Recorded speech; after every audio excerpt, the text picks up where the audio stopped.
अनचाही शादी में प्यार साथ। ईशा और राघव गोयल हाउस पहुंचते हैं।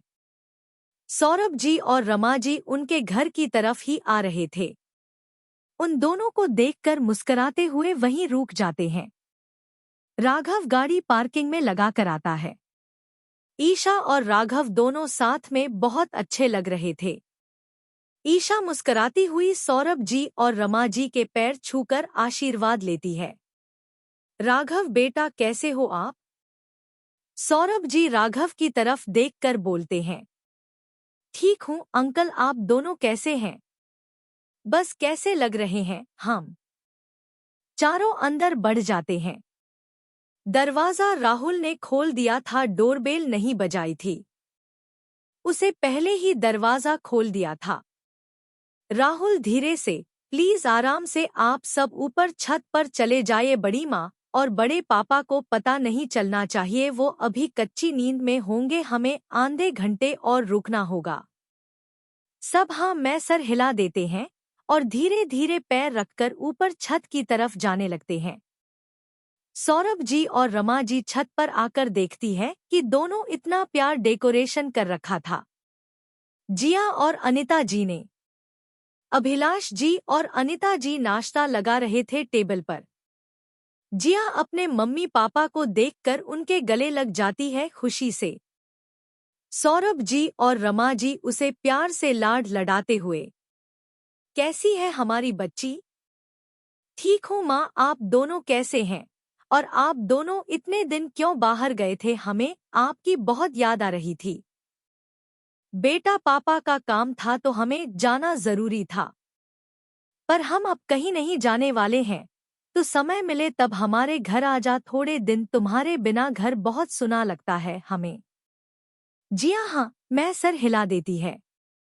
माँ हम जरूर आएंगे समय मिलते ही, पर अभी नहीं, अभी तो हमें हमारी ननद बाई से मिलना है। ईशा और राघव को ऊपर आते देख वो बोलती है। ईशा और राघव को देखकर सब उनकी तरफ आ जाते हैं। राघव ईशा के कान में धीरे से, हम इतने बड़े सेलिब्रिटी नहीं हैं ईशा जी, जो सब हमें देखकर यहाँ तक आ गए। ईशा मुस्कुराने लगती है। प्यार करते हैं आपसे तो अपने जवाई का ख्याल रख रहे हैं। इतना कहकर ईशा आगे बढ़कर जिया के गले लग जाती है। दोनों ऐसे गले लगती है जैसे बहुत सालों के बाद मिली हो। जिया ईशा के गाल पर हाथ रखकर, कैसी है तू? जिया मैं एकदम ठीक हूँ, तू बता तू कैसी है? मैं अच्छी हूँ, और तुझे देखकर तो और भी अच्छी हो गई। ईशा मुस्कुरा जाती है, एक बार फिर दोनों गले लग जाती है। अनिता जी और अभिलाष जी ईशा के पास आकर, कैसी है हमारी बिटिया? ईशा उन दोनों के गले मिलकर, जिन बिटिया के इतने अच्छे चाचा चाची है वो कैसे होंगे? दोनों मुस्कुरा जाते हैं। जिया और ईशा एक साइड खड़े थे। राघव और राहुल साथ में, सौरभ जी खड़े थे। ईशा तेरे घर पर सब सही तो है ना? अब तेरी वो चाची सास वो और वो उसका पति सब ठीक तो है ना? ईशा लंबी सांस छोड़कर, हाँ जिया अभी तक सब सही लग रहा है, पर हमें ऐसा लग रहा है कुछ बुरा होने वाला है, पता नहीं क्या, पर ऐसे मन में लग रहा है। जिया ईशा के हाथ पर अपना हाथ रखकर, चिंता मत कर ईशा, सब सही होगा, तू अपना और राघव जी का ख्याल रख और तेरी पढ़ाई पर ध्यान दे। वैसे तू आजकल ससुराल जाने के बाद हमें भूल चुकी है। ईशा आंख निकालकर जिया की तरफ देखने लगती है। जिया आंख मटकाती हुई, हाँ तो मैं सही कह रही हूँ, आंख मत निकाल। दोनों हंसने लगती है। ईशा जिया की तरफ देखकर, तेरे और भाई के बीच सब ठीक है ना जिया? तूने आगे बताया था भाई तेरे साथ। जिया मुस्कुराती हुई, ईशा राहुल जैसा पति पाना बहुत मुश्किल है। बहुत अच्छा हमसफर मिला है सच में मुझे। हर चीज में सपोर्ट किया है। वो चाहता है मैं पहले पढ़ूं, उसके बाद तो पूरी लाइफ पड़ी है हमारी। ईशा मुस्कुराती हुई, तो फिर अपनी पढ़ाई पर ध्यान दे तू। जिया हाँ मैं सर हिला देती है। अभिलाष जी राघव के पास आकर, राघव बेटा हमें आपसे कुछ बात करनी है। राघव हाँ मैं सर हिला देता है और अभिलाषा जी के साथ साइड में आ जाता है। हाँ चाचा जी बोलिए ना, आप क्या बात करनी है आपको? राघव हम जानते हैं तुम ईशा पर किसी तरह की तकलीफ नहीं आने दोगे और हमेशा उसका साथ दोगे, पर मैं भी उसके पिता समान हूँ।